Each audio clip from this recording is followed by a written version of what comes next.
Welcome everyone to the PJ's Cast. I'm your host Pierce, alongside my good pal Dylan. Because I really had no better way to start off this podcast, I just wanted to start this podcast off with a TikTok that Dylan sent me with the Edgeables and what was it, Skibidi Vincible and the Mewing University. But does I don't it won't let me play it, so we unfortunately we can't start off with that. So I'm sorry for anyone who wanted to listen to that to start out the podcast. I'm really sorry. Um apparently there was a solar eclipse today. There was an earthquake a few days ago. Man, ain't that shit crazy? Like I'm just like a stand-up comedian who can't figure out how to start up his show. I'm still workshopping it. So how are we doing today, Dylan? I'm doing good. Just another day. You know how it is. Another day, another dollar, another podcast. So getting down to our last couple weeks, not even couple weeks of hockey, well, regular season hockey and Blackhawks hockey. Like we're down to, I think it's 10 more days until the regular season ends. I'm pretty sure the Blackhawks only have 5 more games to play, if I'm not mistaken. Mm-hmm. Yep, 5 more games. They're 23, 49, and 5. They play the Blues on Wednesday, play the Predators on Friday, and then they play the Hurricanes on Sunday, and then their last 2 games they play in Vegas, and then they play in Los Angeles. So that's it. That'll be it until October. But the Rockford Ice Hogs clinched a playoff spot. It's funny, we were talking about them last podcast where I was like, oh, it looks like they're doing well. They might make the playoffs. And I think as soon as I got the podcast, I was like, oh, the Rockford Ice Hogs have clinched a playoff spot. So good for them. But first things first, we will talk about the Blackhawks. Man, that win against Dallas it was so much fun. Like beating a good team like that, like the Dallas Stars, who are not only going to win the Central Division, but be first in the Western Conference and be a huge favorite to win the Stanley Cup. It was nice winning a game like that and seeing Peter Mrazek stop 40 plus shots, seeing Lucas Reichel have that beautiful assist. Like it was just. At this point, all you can take is good vibes wins, and it was nice seeing that the Islanders game that they played beforehand. I think that would have been the night we got our last podcast out, besides the Mitch Brown interview, which you should check out. That was out on Saturday. Like they're up 1-0, and you're thinking, oh, this could sink the Islanders' season if they win this game. But then the Islanders got 2 goals in the third period, which it sucks. But I mean, whatever. But yeah, they got that one against Dallas, and then played Minnesota next game. Whatever, second half back to back, whatever. But yeah, what were your thoughts on the games that were played over the last week? Peter Mrazek's really fucking good. Yeah, that's my main takeaway. I mean, the Hawks, their defensive strategy is going to need an overhaul this offseason in some facet. And the one thing that won't is the goalie, because the goalie, this is the most Mrazek's ever played in his career, and he's arguably which is crazy. The best years. Yeah. Especially in a day and age where there's so many like 50-50, like goalie will play 40 and 40, and sometimes teams will go through 3, even 4 goalies. It's crazy that he's gotten healthy, and he's not going to hit 60, but like he's pretty damn close. Yeah, most starts of his career. It's crazy, like all these trades that Kyle Davidson have made, the main focus has been getting draft picks, been getting prospects, but you see these trades like, getting the second round pick, but you also get Jason Dickinson. He's emerged as like maybe not a Selke kind of guy, but a guy who can play on your third line, shut down center, and go up against the best teams, the best competition in the NHL. Peter Mrazek's another example. I mean, that part of the trade we're trading up you're trading up into the first round, but you take on Peter Mrazek's contract, and he's legitimately like make the case like he's pushing for a top 10 goalie in the NHL again. Not that it's like the highest bar right now. We're in an offensive renaissance, but I mean, a lot of teams could use a guy like Peter Mrazek, and you see some of the goalies on other teams that are in the playoffs. They have similar stats or not as good. We'll kind of get on that later, but and then another one, the trade they made last year with the Leafs, where you trade away McCabe, you trade away Lafferty, get that first round pick, but you also get Joey Anderson in there, who's been a really effective bottom sixers, has put up the best advanced stats of any player on this team. So I mean, the amateur scouting has been doing their parts, getting all these young players, like the players they've drafted, like getting Sam, like obviously you get Nazar Kornchitsky at the top, but then you get Sam Renzel at the end of the first round. And on the last year's draft, obviously Connor Bedard, that's a slam dunk, easy pick, but getting Oliver Moore in 18th and even going in the second round, like Nick Lardis, who they just signed to NELC, like that's looking like to be a good find, but also the pro scouting deserves a lot of credit. I think getting guys like not just guys that are there for contracts, like someone like Nikita Zaitsev, that's more of a contract dump. But yeah, Dickinson has really found his role as a third line center, shutdown center who can score 15-20 goals a year. Mrazek has been a legitimate good starting goalie, and Joey Anderson I think is someone deserving of a spot on the team next year. So again, we've been kind of talking about the last couple podcasts. This is tryout time. This is, the time, like, are you going to get a contract in the off season? If you're playing well in Rockford, can you be on the team next year? So, I mean, kind of referencing the Mitch Brown podcast, I'm really excited about the future because I think Davidson knows he has to make moves to make this team better for next year, because one, for depth, like the injuries were crazy this year, but you need more help for Connor Bedard. We've seen how well this team has been playing down the stretch, and not that they're playing amazing, like a lot of it is getting bailed out by Mrazek, a lot of like individual performances, but I like a full year of Taylor Hall hopefully being healthy, full year of Andreas Athanasiou hopefully being healthy. Him scoring his first goal was awesome to see. Hopefully a full year, like another full year. Obviously, you got Vlasic, Korchinski, and Bedard, but hopefully a full year of more confident. Lucas Reichels looked a lot better, and same with Wyatt Kaiser. So I'm really looking forward to these next couple months, because we're going to see more about how this team is going to look like, not only for next year, for seasons to come. Yeah, for sure.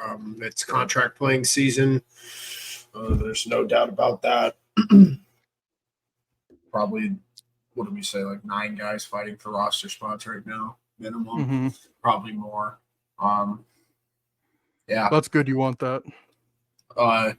But these wins are good for the kids now. That's really the way I look at it. Bedard had a nice goal on Saturday. Finally, man, it was long due.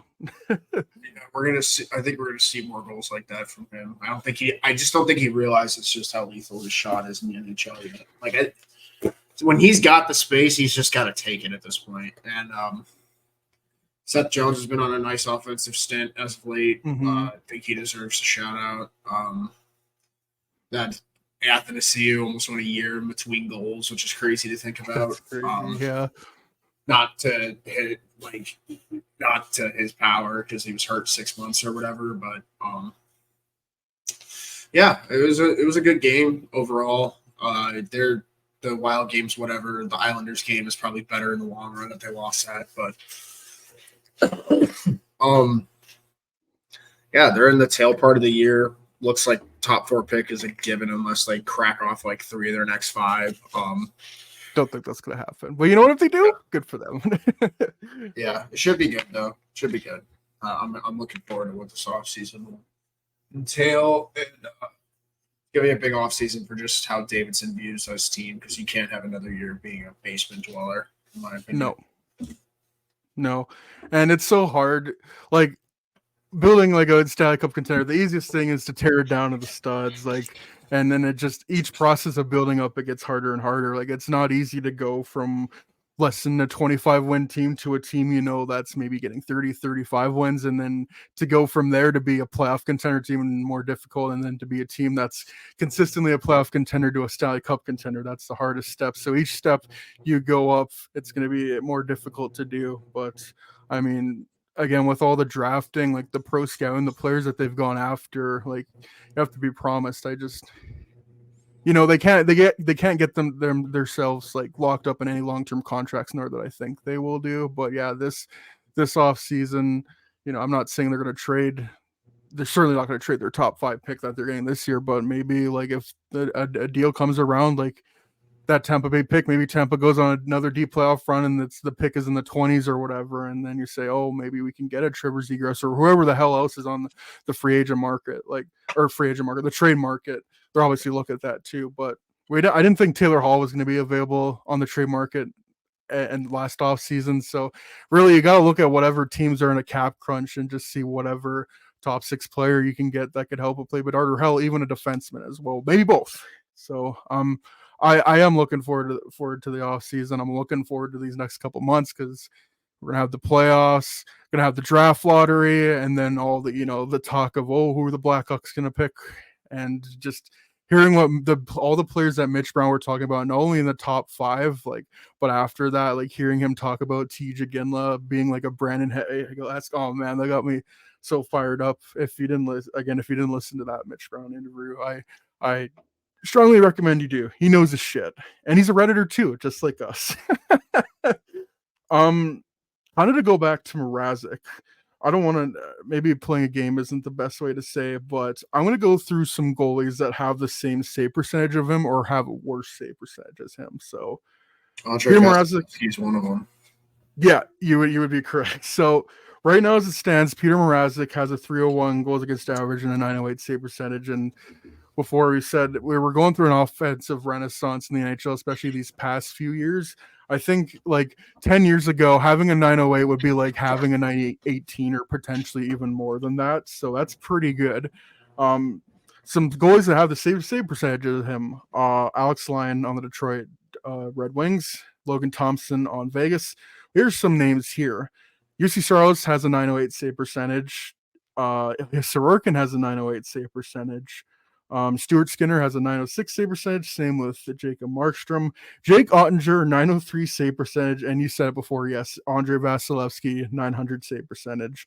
Georgiev on the Avalanche has an 899 save percentage. Marc-Andre Fleury also has an 899. So those are some goalies that statistically Peter Mrazek has been better this season. So yeah, just to show how well he's been and how little offensive support he's had, that obviously his team is not in the playoffs. So yeah, shout out to Peter Mrazek. So yeah, I don't know if you have any more to talk about the Blackhawks, because I want to talk about the Rockford Ice Hogs, because they got a few players down there that have been having some great years, and most notably for me, Cole Gutman has been so great down there. So yeah, I don't know if you have anything else to touch on, or we can get on to the Ice Hogs. No, fire away. All right. So the Rockford Ice Hogs clinched a playoff spot, I believe, the day we got our last podcast out. That wasn't the Mitch Brown interview, so on the second. Just want to go through some stats. So looking at the goaltending, overall 266 goals against average and a 906 save percentage for Drew Commesso. It's ho-hum. It's middle of the road, but this is why I love elite prospects. Last 5 games, he has a 949 save percentage in those games, and then his last 10 games, 935 save percentage. So he's been hot down the stretch. Really so has that entire team, so that's helped. But yeah, it helps that Commesso has also been good as well. Jackson Stauber, pull him up here. So he does have a 900 save percentage, but go last 10 games, 920 save percentage, and then last 5 games, 934 save percentage. So yeah, they've been getting some hot goaltending either way from Commesso and Stauber, and it's probably a good thing they didn't bring either of them up, because I would have just crushed them. Going to their overall point scoring, Brett Seney has 56 points in 63 games.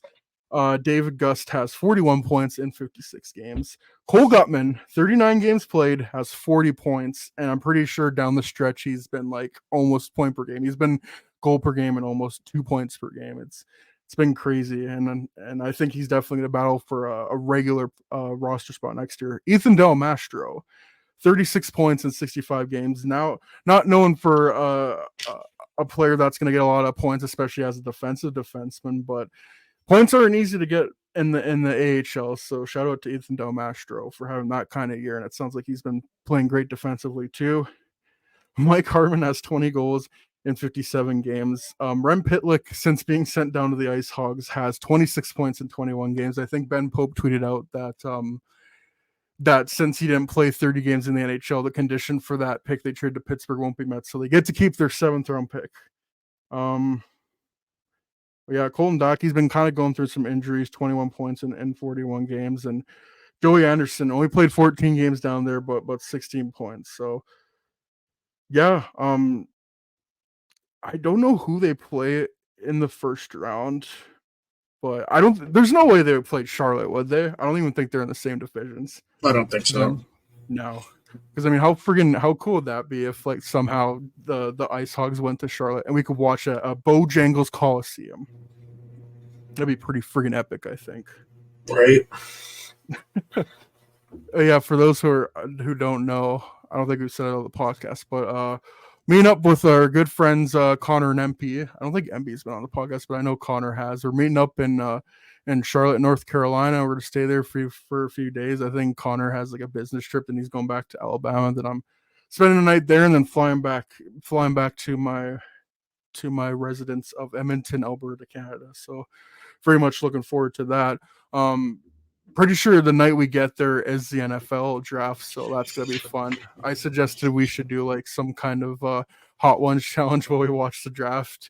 Like, I think you'll be happy as a Bears fan, but Connor as a Cowboys fan, he'll probably just hate his life, as Cowboys fans always do. So MP, I forget who MP is a fan of for football. No one. I don't remember. Is he the right? Wait, who? No one. Oh, he's not a fan. No, he's a fan of the NFL. That's what he always likes to say. So I'm gonna give him shit for that. That's interesting. I thought he'd be like a Raiders fan or something, or I don't know. All right. Yeah, just kind of wanted to highlight how well the Ice Hogs are doing.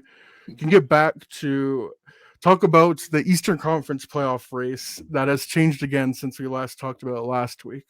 I'm pretty sure Washington was in third place last week when we checked, and now it's switched again. Yeah, I know. Biggest battle of mid. So the Islanders are now in third place, and thank you to the Blackhawks for that. You can say thank you, Blackhawks, for that, Islanders fans. Tampa Bay has already clinched a playoff spot, and they're in a wild card spot. But yeah, Islanders in third, Metro, 85 points. The Detroit Red Wings have 84 points in 77 games, and then both the Penguins and the Capitals have 83 points in 77 games, and then the Philadelphia Flyers, who lost to the Columbus Blue Jackets and let in 6 goals, all by defensemen on that defense, lost to them, I think, 6-2. They have 83 points in 78 games. So I have a feeling this is going to change again by next episode. Tonight, the Penguins do play the Maple Leafs, so that'll be fun to watch, because if goddamn, I feel the Hart, like, there's already the top 3 players for the Hart race, which is McDavid, McKinnon, and Kucherov. But man, Crosby, he's definitely going to get some Hart votes if they do sneak into that wild card spot. It's just like, I don't want to make the playoffs, and Crosby says, "Nah, we're making the playoffs. Come along with me." Just feels like that. Crosby and his band of merry men. Yeah, Super Sid is back in full force, but also like he shouldn't even sniff the Hart Trophy. I don't care. Like he shouldn't even sniff this. I don't. I'm just such a firm believer that like the top 3 this year is even top 4. You could throw Matthews in there. Yeah, absolutely. It's another tier. Like, yeah, Crosby may be carrying his team, or dragging them, I guess is a better word. But I don't know. Like, you have 3 players with 130 points. That's so much disrespect to one of them, leaving him out. Also, just want to point this out. McDavid still has 8 games left, so this dude could very easily hit 150 if he just has like. Oh, McDavid is winning the Art Ross. Looking at the stats right now, Kucherov was 136 points, which is absurd. Same with McKinnon, 133 points, absurd. Like, it's so funny looking at this, because then there's a 15-point gap. Panarin still has 115 points, and there's another 8-point gap. Pasternak, he's gonna hit back-to-back 110 point seasons, and we don't talk about that. Like, it's unbelievable. And JT Miller's at 97 points. He's probably going to hit 100 points. William Nylander's at 96 points. He's probably going to hit 100 points. And then there's a bunch of guys that are kind of in the high 80s. And it's like, if you have a hot week, you probably hit 100 too. It's unbelievable. Like, there's no proper words to describe how crazy this offense is and how open it's been. Like, this is so good for the NHL. Like, how we're just seeing all this star power right now. Mm-hmm.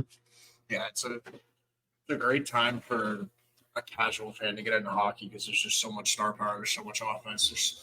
There's word Gary Bettman loves. There's so much parity. Parody, yeah.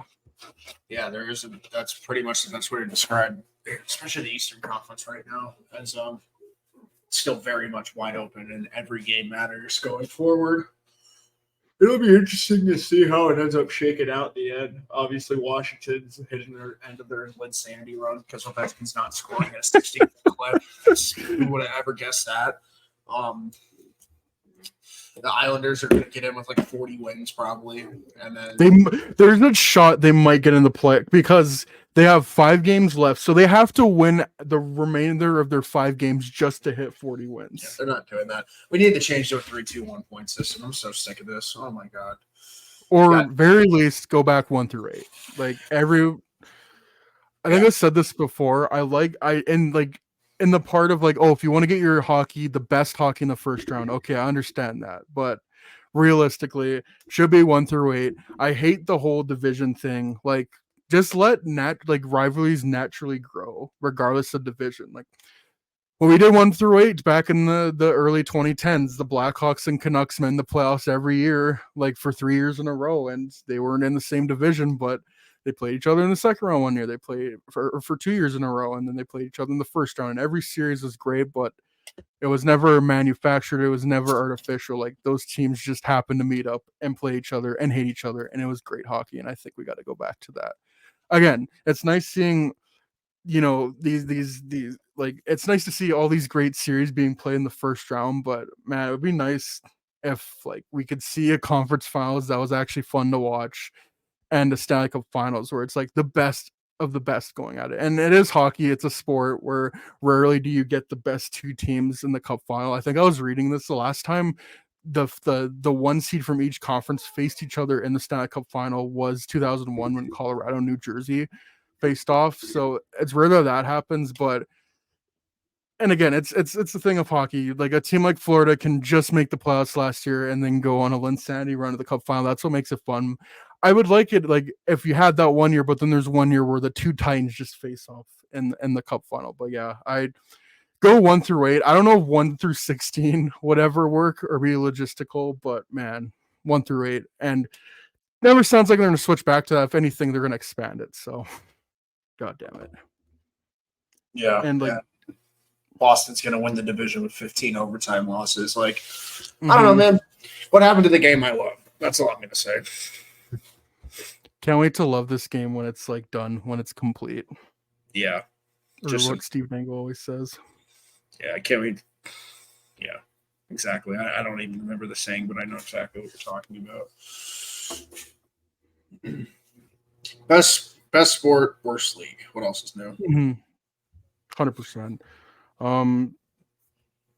Yeah, I legitimately don't know who is gonna finish. Like, none of them deserve to make it, so I can't confidently be like, oh, this team should make it or this team should make it, and I'm locked in with that answer. Like, for me, whatever happens with that Eastern Conference, the final wild card spot and the third spot in the Metropolitan, like, that happens. I'm not like particularly rooting for any team to make it because none of them deserve it, but for me, it just shows me how much the Devils fumbled the bag, because had they traded for Jake Allen, say back in January, that should easily be their spot. Not only but the 3rd place spot.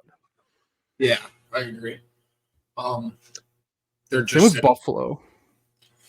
Yeah, Buffalo needs to learn how to play a full season of hockey and not with a season of world beater hockey. And like Jekyll and Hyde, man, Jekyll and Hyde every time. Like, you have those big wins a couple games ago, and then you lose 3-1 to the Red Wings. It's just like, oh yeah, pick a lane.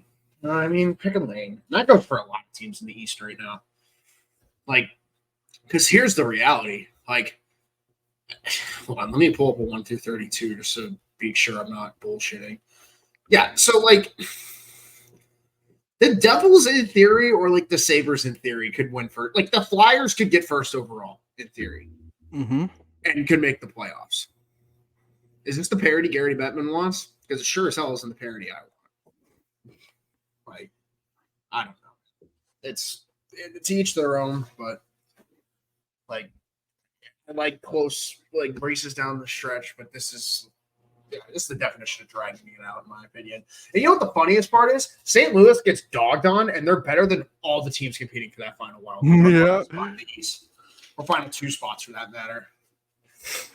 I suppose that would be the argument for 1 through 16 because St. Louis, not that they've been amazing, but you can definitely say they're more deserving than any other team in the East right now. You're so right. Facts. And that just says something being Blackhawks fans. Yeah. Just shows the East and how ridiculous it is right now. And in the most mid way possible. Like, not ridiculous in a good way, not ridiculous in a bad way, just mid. Mid's the worst, in my opinion. But it reminds me of when they did the play-ins in 2020, and it was like, the team that loses out, a team could lose in the qualifying round, still be very good, and get first overall pick because they lost in the qualifying round. Because it was like, number 1 pick will be a team that lost in the qualifying round. And there was a reality where the Oilers could have won another first overall pick because they lost to the Blackhawks in a play-in round. And again, this is 2020. This is the year of Goofy. It didn't actually happen. But then there's also reality that the Maple Leafs could have won it too, and the Rangers won it. You just wonder, why? Why? What goes into the decision making there that and the same thing can kind of be applied to this year. You could make a playoffs, or if you lose enough games down the stretch, you could drop that, but also get the first overall pick. Or maybe a top 2 pick, because that's all you can move up. Yeah, it's crazy. Nope. So something's got to change with the standings. Penguins are getting celebrating. Anyways. Yeah, they're gonna get saved again. Yep. God forbid they move to Kansas City. They were supposed to move to Kansas City a while back, and then got Marc-Andre Fleury first overall, got Malkin second overall, and then Crosby first overall, and then it happened in the 80s too. Got Mario Lemieux first overall. Yeah. And I'm pretty sure the Penguins are another team too that lost in the qualifying round. Could have got Lafreniere. Now, granted, he's not as good as Crosby or Lemieux, but damn, them having Lafreniere right now would help a lot, I would think. Who do you think? I think we know who deserves Matt Celebrini. Who do you where's a place where Celebrini could go to and be like, all right, I'm fine with that? Because for me, it's San Jose. Even Anaheim, I'm okay with. I don't know if I could do, just looking at the bottom teams, I don't know if I could do him going to Arizona. I don't know if I could do Montreal. Columbus, maybe. Ottawa, no. Literally anyone but Ottawa. I can live with the rest. But they're I'm sorry, that pathetic franchise deserves a Bill Masterton trophy. I love Ian Mendes. We've had them on the show before. But then there's just sometimes why? What prompted you to go say that? As much shit as we give the Coyotes, if they ever find a home and they build a good team and win a Stanley Cup, any Coyotes fan that stayed with a sinking ship for so long, deserves a ring themselves, deserves a bouquet of flowers and a bottle of champagne delivered to each individual door, is what I think. Okay, so I just did my first draft lottery tankathon sim, and let's go! I hate this result. This is the worst. Oh no! San Jose 1, Anaheim 2, Washington moves up 10 spots to 3. This is the shit I'm talking about, bro. I get it. The Hawks did it 5 years ago, but it doesn't it's still stupid when the Hawks did it 5 years ago. It's stupid now. Yeah. Oh my god, whatever. So the Hawks would be picking 4th in this scenario. Lovely. One more time, we're picking 3rd. Montreal wins the lottery again. I couldn't do that. No, I could not do Montreal. It's the worst. What would be the absolute worst case scenario? The teams that moved up into the top 3? I already got it. Ottawa 1, Montreal 2, and then probably Arizona 3. And then that probably is. No. Actually, way worse. We're gonna go. Could St. Louis move up? I don't think so. No, we're going New Jersey wins first overall. We're going Ottawa 2nd overall, and we're going Montreal third overall. If that happens, the Hawks are dropping to 4, and I'm done. Like, this is ridiculous. Oh my god. No. Yeah, any combination of like the two Canadian teams, Ottawa, Montreal, and like Arizona, and probably Washington. Yeah, I couldn't take. No thanks. Also, San Jose's gonna have 2 top 15 picks because of the Carlson trade. That's right. Oh man, like I don't know with that trade if the Penguins can be like, okay, even though the conditions were met, like even if they got into the top 10, like if they got 10, could they say like, oh, you can take the 10th pick for this year and then we'll have it for next year? I don't know if they can do that, but man, yeah, if Pittsburgh just misses it and San Jose gets like 11, 12, or 13, goddamn. Mm-hmm. But good for San Jose, man. They need that so bad because they are. We think the Blackhawks are behind the curve. I would say the Sharks are at best like 1 year behind what the Blackhawks are, when in reality they're probably like 2 or 3 years. They need that. They're stocking up the cupboard. They'll be fine. And they're going to get someone really good this year regardless. Yeah. Oh, man. Yeah, the standings, the draft lottery, like, what would be the best way to decide the draft lottery? Are you with the golden rule, like, oh, whoever has the most cumulative points from that, like the trade deadline or whatever, like they get the first overall pick, you get rewarded. But then they're like, the NHL would never do that, but the players are like, oh, so we win all these games and then we get a guy who might take my roster spot for next year if we draft first overall. So I don't know if there's ever going to be a fair way to decide the draft lottery, but yeah, I don't think teams that like finish outside the top 10 worst teams should have a chance to jump up as what I think. I think it should just be exclusively within the top 10. Mm-hmm. I feel like that's an episode we can do in the summer. There's so many things in the NHL we could do in the summer, like the whole cap, like the cap. We could do the draft lottery system. We could do the standing system. I mean, the standing system is the easiest one. You get rid of whatever the hell is right now. Go 1 through 8 and go. I'm done with overtime losses even getting a point. Like either you win or you lose. 3-2-1 point system. So what? So 3-2-1. It's 3 for regulation, 2 for overtime win, 2 for overtime, 1 for overtime loss. I could get on board with that, but even then, I'm like, you lose in overtime, you lose. Like, yeah, but winning in regulation actually means something. Then it's not just some stupid tiebreaker, which doesn't even get taken into equation because like I'm about to let's go look at the standings. Just tell you how much bullshit it is right now. All right, let's see. Yeah, regulation overtime wins. Boston's got 42. Florida has 45. Boston's up by 5 points. Like that shouldn't be the case ever. I'm sorry. No. Like maybe that's just me being a boomer, but like I don't care. It's stupid in my opinion. Also, the Leafs have 32 regulation wins. That's pathetic. Oh my God. Really? Actually, what's more pathetic is the Islanders having 26 and they might make the playoffs. Like this league is the worst, I swear. Yeah. And also, fun fact, Islanders can't even finish with a winning record. The most they can finish with is 40 wins. Mm-hmm. They're pathetic. Like this whole league is pathetic, dude. Oh my gosh. What if we did?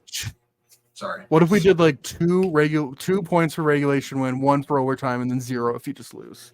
Well, how would that work? Gary Bettman be like. Yeah. Look, oh my God. Yeah, it's crazy that Boston has 30. Even, yeah, Boston 35 regulation wins. Yeah, there's 32 for the Leafs. Yeah, that's crazy. It's not great, Bob. Not great. No. Just another example, Winnipeg leads the Western Conference in regulation overtime wins in their third. So, nothing good. I don't know. They'll never change it because Bettman's too focused on making a 38-team league or some shit, but, it's okay. Yeah, they won't fix it, though. They're going to expand it, if anything. They're going to make, like, a play-in. It's already good enough that 16 teams make the playoffs, and you could even argue I think that's too much. Like back in the 80s, teams would be under 500. But since it was still 16 teams made the playoffs, but there's only like 2021, like you would only have 5 teams miss the playoffs, and you would just have teams with atrocious records get wrecked by like the Gretzky Oilers or like Patrick Waugh Habs or whoever else. Like I don't want us to move to that. I want mediocrity to be rewarded in that sense, because if we how would the play-in work? Like, do you get the 9th and the 10th team, or no, the 8th and the 19th to battle for the, like, I don't even know how that would work if you did another playing round. Damn, Stevie. Mhm. Knocked over my phone. And that's like, if you add in a playing round, we already dragged the playoffs out for 2 months. That might be like another, if you did, I don't know, even a best of 3, like that might be another week right there. Like, we're playing too much hockey, but I don't know. I don't even know if TV like TV companies would want to do that. I think just the NHL will want to do that to get potential extra money. Mm-hmm. Yeah. And then, yeah. Sorry, what? I was just gonna say, like, in theory, like I like the idea of like a winner take all one game to like get to the playoffs does sound fun. But if you're doing like best of 3, no, like just make it 1 through 8, man. Game 83. Just like game 163. Yeah. I mean, the wild card games in baseball were fun while they happened, but now it's the best of 3, and it's just like, if you win the first game, you pretty much have the series guaranteed. Like, for me, it's like either go 1 game or go 5. Like, best of 3 is just no, that ain't it. Mm-hmm. Anyways, let's go. Let's move on from this. I want to talk about a guy who just got exceptional status granted for the WHO. Last player that happened to was Connor Bedard. I believe it was in 2019. I heard that guy was pretty good. Yeah, I think he's done all right. Mm-hmm. It's interesting. It's interesting looking at the past like CHL exemptional players. I think Tavares was the first. I think Ekblad got one, and then there's like a couple ones where it's like how did that happen? I think Sean Day got one, Joe Veleno got one. So there's some hit and miss with it, but then you got Tavares, Ekblad, and then Connor Bedard, and the newest player on the list potentially. Can you guess what year this guy was born in? 2011. No, not quite that. Not quite that young, but he was born on May 28th, 2009. Doesn't turn 15 for another month and a half. Landon Dupont of, get this, Edge School U18 prep. He had 62 points in 30 games as a right-handed defenseman. He's 5'11", 170. I imagine he'll grow. He is eligible to go in the 2027 NHL entry draft. Not a real draft. Even seeing something like Gavin McKenna, who was eligible for the 2026 draft, is crazy. But now we're getting guys that were born in the Obama administration playing hockey now. Mm-hmm. Facts. Crazy. Yeah, going to Gavin McKenna, December 20th, 2007, eligible for 2026. Last year, he played 18 points in 16 games for the Medicine Hat Tigers. This year, 61 games, 97 points. And he isn't draft eligible, not even next year, but the year after that. So he's going to play another 2 years in the WHL. Like, he's going to put up Bedard similar stats. Oh, yeah. He's going to be really good. It's going to be fun to watch a player like him and Dupont develop over the next 4 years or so. And that goes for like once they get drafted too. I haven't really looked at next year's draft. Like, who are some of the top guys available for next year? James Haggins. He's I have heard that, yeah. Michael Misa's pretty good. Roger McQueen I like a lot. Who am I missing? Porter Martone's a really good power forward. Anton Frundell's a really good Swedish sniper in the draft. It's a really good forward draft. Let's put it that way. I don't think it's going to be a deep defenseman draft from what I've seen so far. Like Matthew Schaefer's in there. I don't know. Maybe Logan Hensler's another one that's going to be pretty good, but we'll see. Honestly, it's a little early to tell, but like the forward class is going to be pretty good. Yeah, whereas this year it's more defensive heavy. Yeah, it's so hard because these guys are so young and so much can happen when you're that young. Like when you look up, like that's why Connor Bedard is so special because we've known about him since he was 12, 13 years old. And 5 years later, like I think he's exceeded every expectation and sky's the limit for him. And but then you kind of look at other drafts. Like I remember like 2018, like Joe Bueno, he might be a first overall pick, but never really turned out that great. I think he's been a good third liner for the Red Wings. So, I mean, it's not like he's nothing, but it wasn't like this franchise centerman. And then, especially with COVID happening, someone like Atu Ratu, I remember there was talk about him potentially going first overall, but then he dropped in the second round in 2021. Aaron Kiviharu, I think, was talked about for a while as a guy who could potentially go first overall, and now he's kind of a guy. Is he even going to be in the first round? Might he drop into the second round because he's had some injury issues? So the game can be cruel sometimes, and these guys are really young. But for sure, yeah, I'm so looking forward to the 2024 draft. Like I want to talk about I'm ready to talk about it over the next couple months. They're blocked into that top 4 pick. I don't know, man. I've said this so many times. You can flip a coin, but Kane Lindstrom. Hearing Mitch talk about Kane Lindstrom and kind of just reaffirming everything we think, especially you thinking about Lindstrom. I'm like, God damn, this guy is not only a special kid on the ice with like how big of a player he is and how like complete of a game he could be, but like just how good of a kid he is off the ice. I mean, Ivan Demidov, like the points he's putting up in Russia. Yeah, he's not, big. Ideally, you would like to get some more big forwards in there, but I mean, you can't deny that skill level talent that he has. And then if you want to round out your defensive core, I mean, like Artem Lashunov could be that guy. But then, like there's a tier of guys after that where maybe they're not, but like they have the tools there, like Sam Dickinson, being a big, smooth skating defenseman who can put up offense, kind of like Kevin Korchinski, late June birthday, I think, and then like.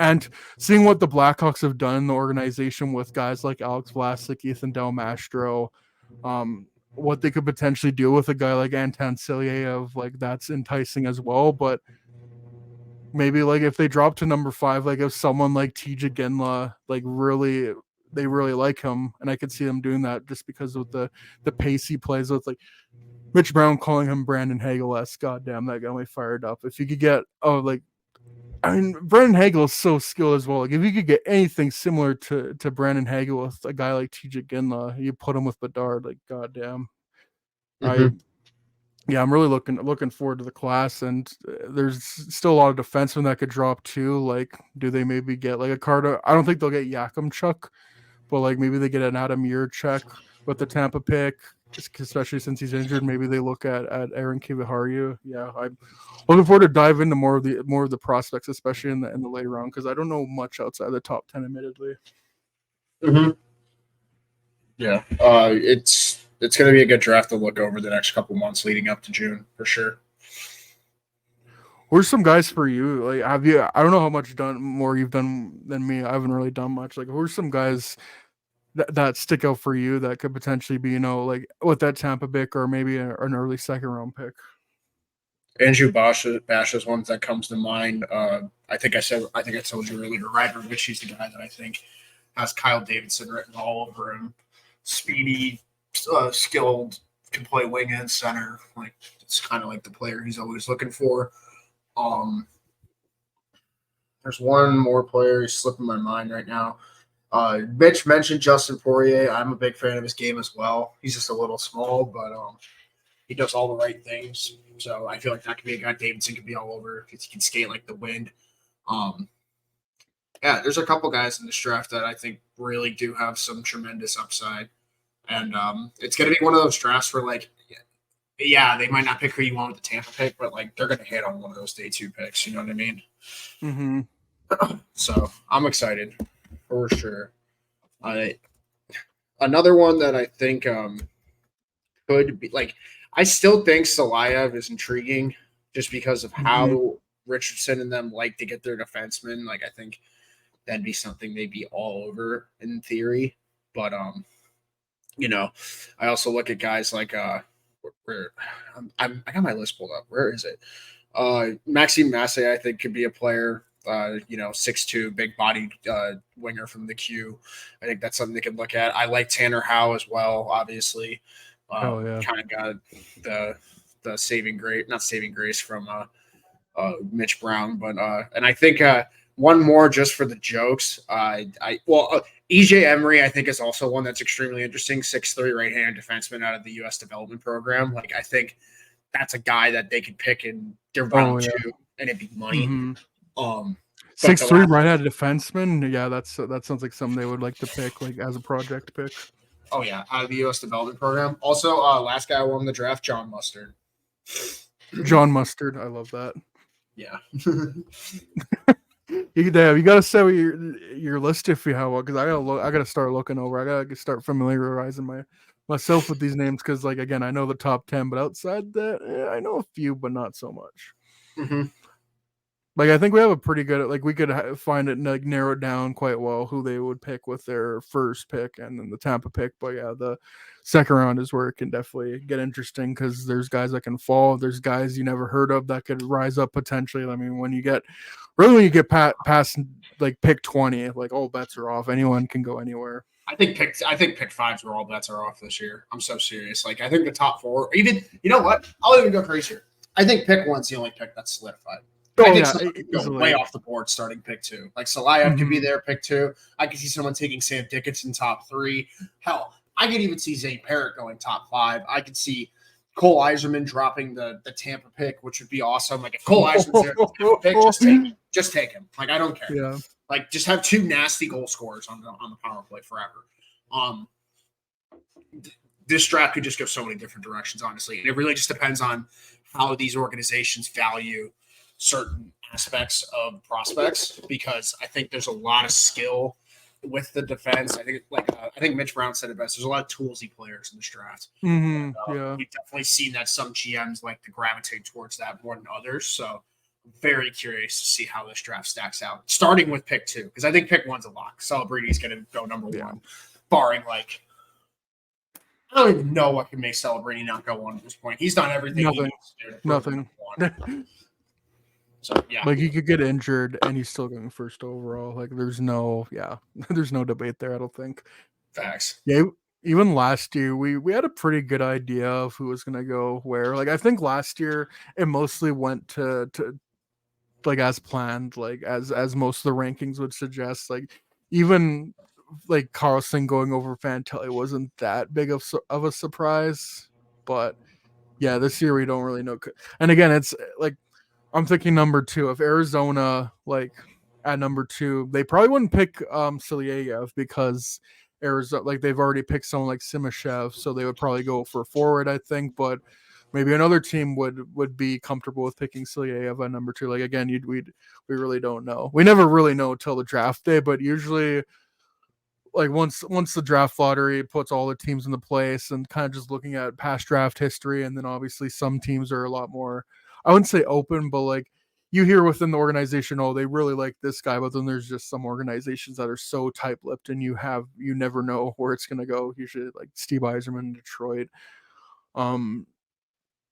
Yeah, I'm just trying to think, like, so, like, which team would be good for Silyayev, like, who would be looking for that top end. Like, you can go anyway. Like, again, number 2, you can go Lindstrom, big center. Like, if you really want a skill winger, Demidov, like, you can go left. Like, I'm excited to see how all that how all that would unfold. Goddamn, talking too much, stuttering. Yep, it's gonna be good. We'll obviously definitely talk about it more coming up here. You want to get into well, I don't know if this will necessarily piss us off, but want to talk about the Oakland Athletics going to Sacramento. Wet fart.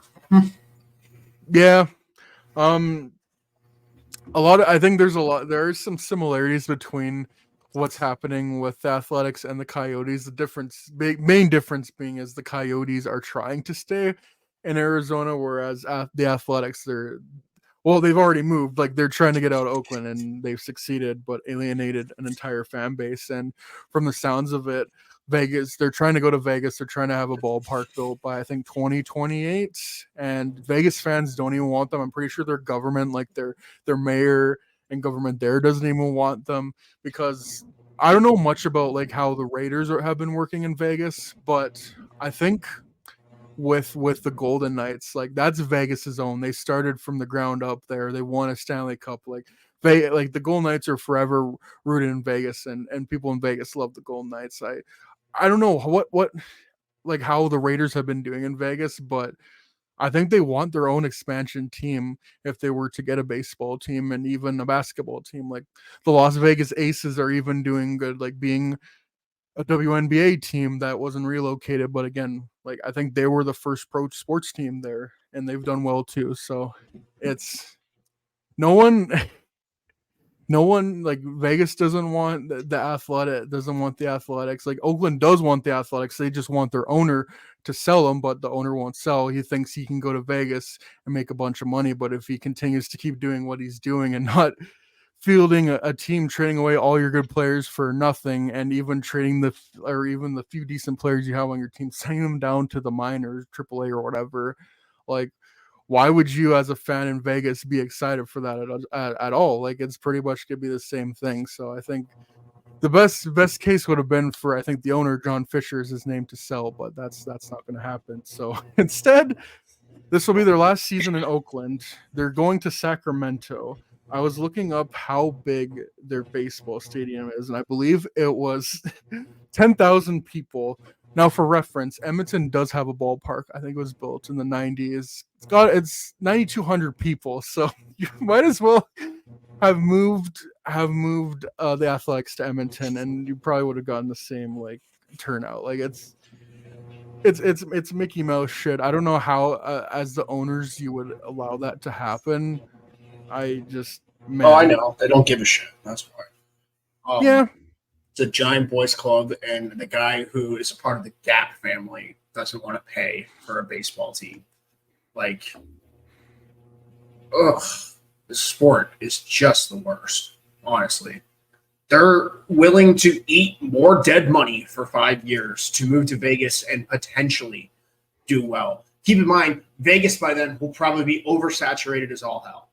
Like, I feel bad for the prospects that are getting their development hindered for speaking out against the owner. I feel bad for the fan base of Oakland, who has now officially just resented the team, it seems like. And yeah, feel bad for the city of Oakland too. It's another sports team that they've lost, and they're never going to get them back probably at this rate. nope.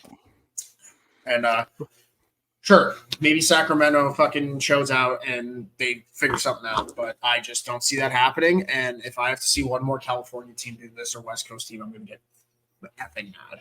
So,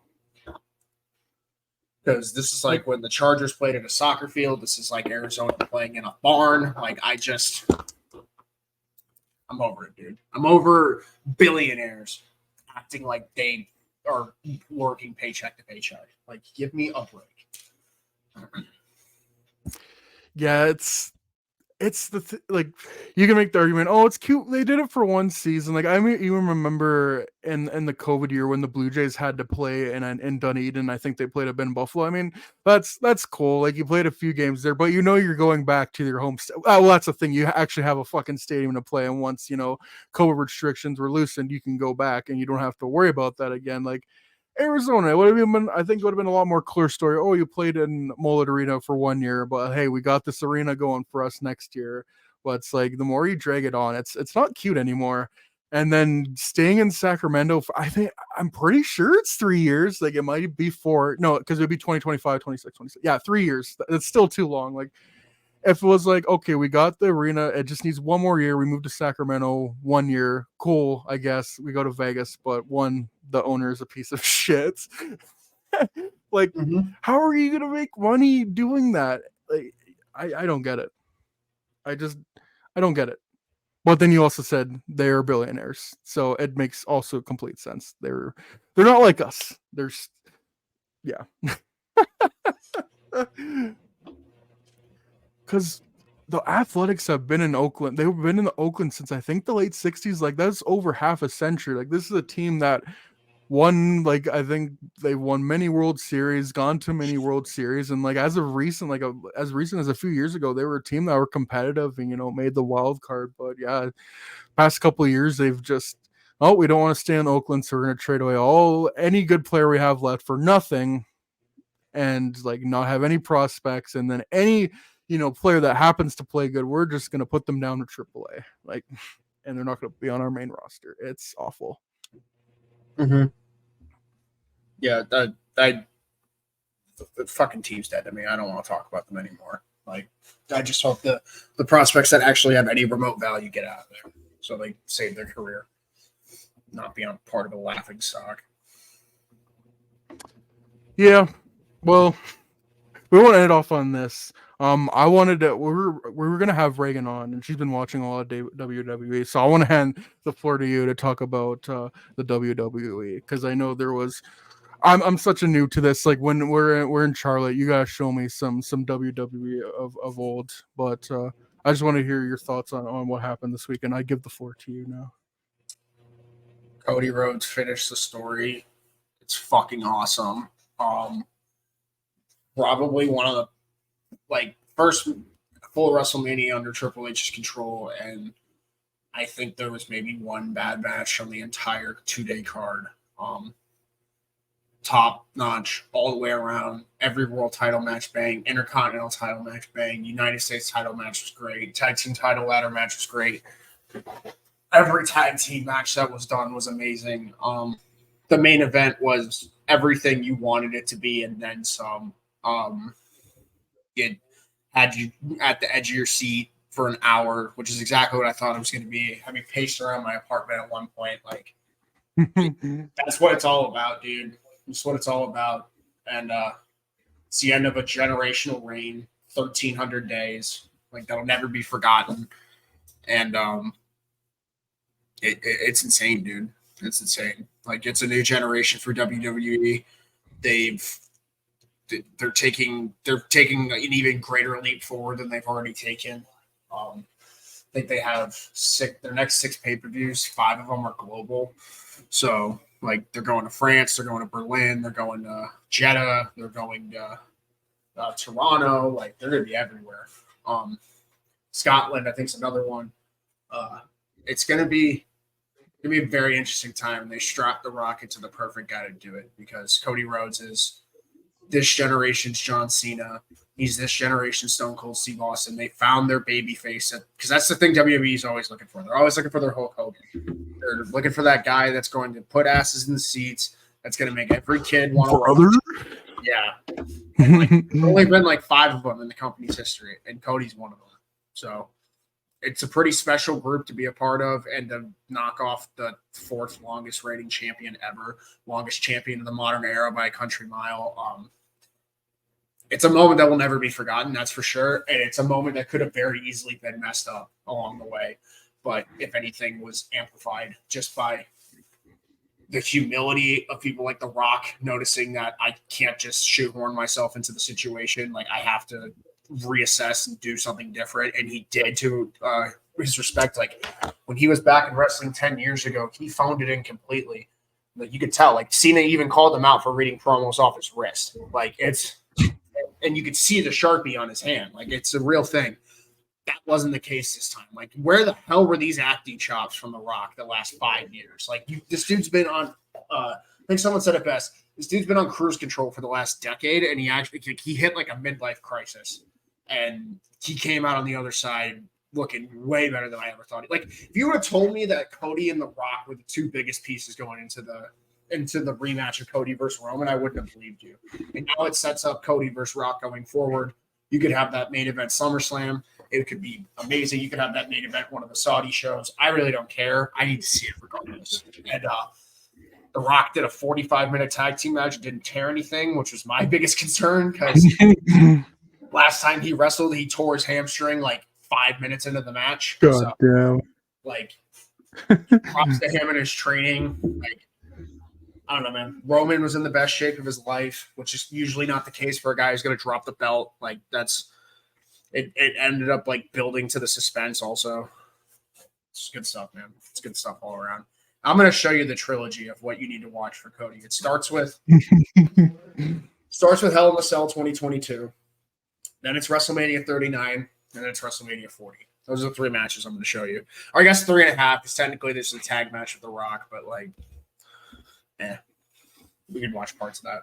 But that'll basically encapsulate the story. Like, this story has gotten casual fans into wrestling in a way that I haven't seen in God knows how long. And part of that has to do with The Rock. A lot of that has to do with people getting behind Cody and his story and his passion and his ambition and his drive, and everything is just so real with him. It's not cookie cutter. It's not just someone playing a part. This is him. You know what I mean? Like, he is that white meat baby face that everyone talks about. Like, it's good stuff, man. It's good stuff. And you're gonna have a full-time champion back in the company, which is something that they haven't had since 2021. So it's been a while. Well, shit, I'm looking forward to watching that then when we're in Charlotte. So, oh yeah, you're in for a treat. I got like 5 matches up my sleeve that I'll give you like an Excel sheet of matches to go check out over the months. Off-season plans. Here we go. I've been thinking about like this off season, like what we could do. Like, we're not going to talk about like sports of any kind, like, because I want to do like a movie podcast. Like, I would think about doing a music one. I just want to do podcasts where it's like not sports related, and like other stuff I do in my life that I could put onto a podcast, I guess. Mm-hmm. Yeah, that's the beauty of when we get to the off season. It's very soon.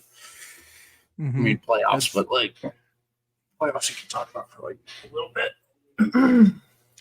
Dude, like in 2 months, it's gonna be the cup final. So, like, we don't have much time until like there's not gonna be much time left of us having hockey like every day and like sometimes 3-4 times a day. Like the first round, we have 4 games a day usually, sometimes 5, sometimes 3, and then second round usually 2 games a day, and then conference finals like 1 game a day. And then I hate how they do the Stanley Cup final because it's like it should be every other day, but then there's like it feels like sometimes they'll do like 2 days off and then a day off, and it makes it so hard to just be invested in the cup final. I wish they didn't do that.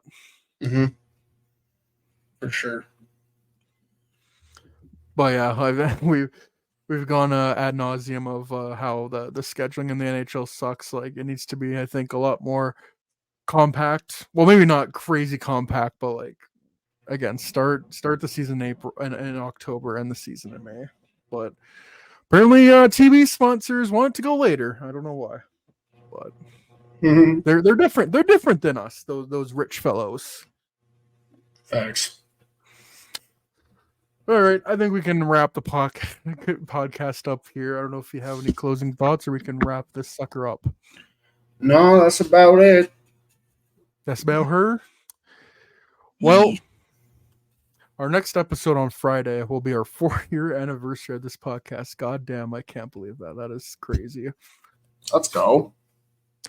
Yeah, I think we started a month after COVID hit. And we did a few podcasts on and off here and there. But it's like, okay, let's do this once a week, which we did.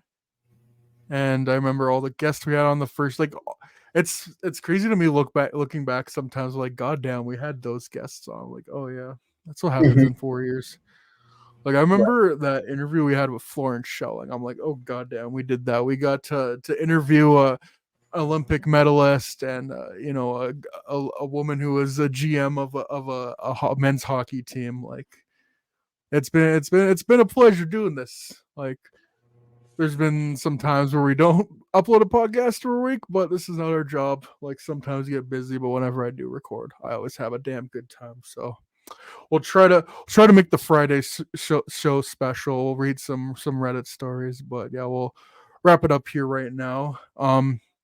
Thank you to everyone that tunes in and watches this show. Please share with your friends. Give us a 5-star rating on your preferred podcast platform. If you're watching our beautiful faces on YouTube, Don't forget to hit the like button, smash that like button, even hit the subscribe button and the notification bell so you don't miss anything. So yeah, for Pearson Dylan, take it easy, y'all. We shall talk next time.